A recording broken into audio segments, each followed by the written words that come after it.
vous ne riez plus, vous ne parlez plus, vous n'avez plus de temps de prière ensemble, vous n'avez plus de moments intimes ensemble, attention, ton couple est certainement en train de mourir, bien que je t'explique.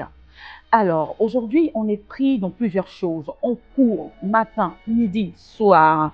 On est en plein de nos activités et bien souvent, on ne remarque pas les signaux que Dieu nous envoie concernant notre couple. Si tu es dans ton mariage, si tu es dans une relation de concubinage, ce que je ne souhaite pas, si tu es fiancé et que tu sens que depuis un moment, vous ne parlez plus assez. Depuis un moment, il est distant, elle est distante. Vous n'avez plus d'intimité. Si tu sens que vous n'avez plus envie de rire des mêmes choses, tu sens un certain écart. Attention, attention, ce sont des signaux que Dieu t'envoie qu'il est important de prendre au sérieux. Bien souvent, on néglige, c'est-à-dire on laisse les choses s'installer et petit à petit, on voit nos relations en train de mourir justement parce qu'on ne remarque rien. On est occupé à faire tout et n'importe quoi dehors. On est occupé dans nos activités et on oublie que le conjoint ou la conjointe que Dieu t'a donné, le mariage que Dieu t'a donné doit être chéri, mais au jour le jour. Je vous dis toujours que rien n'est acquis. Alors, la première chose à faire en fait